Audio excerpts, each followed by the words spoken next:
एक बार जनकपुरी में जानकी जी अपने महलों की छत पर घूम रही थीं। तभी उन्होंने एक तोते और मैने का जोड़ा देखा। वह आपस में बात कर रहे थे कि अब जानकी जी का विवाह श्री रामचंद्र जी के साथ कुछ ही दिनों में होने वाला है।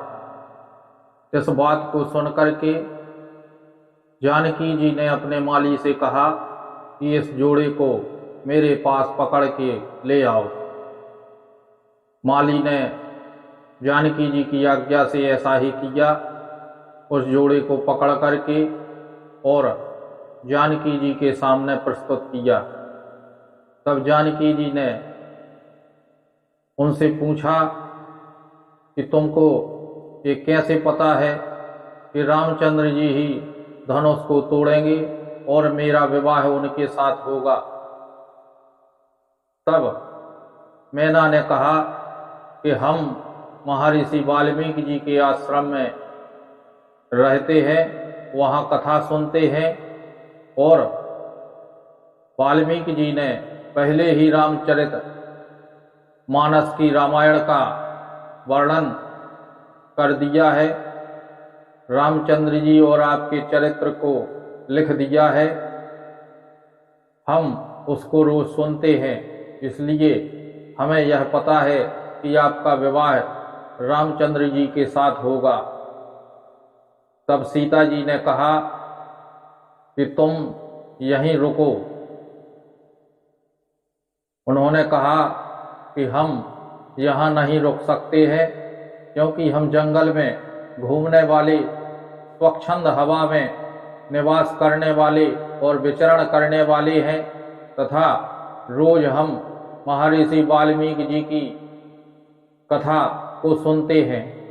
परंतु सीता जी ने तोते को छोड़ दिया और मैना को पिंजड़े में बंद कर लिया और कहा कि जब तक हमारा विवाह नहीं हो जाता है तब तक तुम यहीं रुको।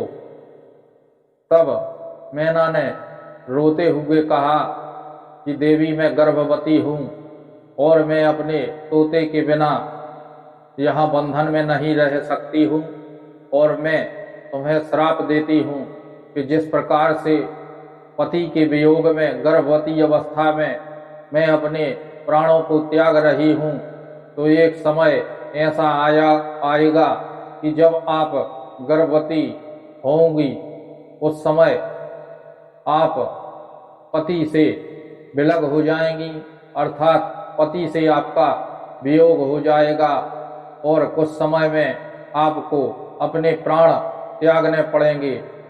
और इसी प्रकार से जब सीता जी गर्भवती थी, उनके गर्भ में बच्चा था, उस समय रामचंद्र जी ने उनका परित्याग कर दिया और महर्षि वाल्मीकि के आश्रम में वह रहीं और लव एवं कुश को जन्म दिया। और उस मैना की श्राप के कारण पृथ्वी से ही उत्पन्न हुई थीं और उसी में समा गईं। अर्थात इस प्रकार के श्राप के कारण जानकी जी को यह कष्ट उठाना पड़ा। इसी प्रकार ज्ञानवर्धक जानकारी के लिए आप द शक्ति चैनल से जुड़े रहें तथा इसे सब्सक्राइब करना ना भूलें।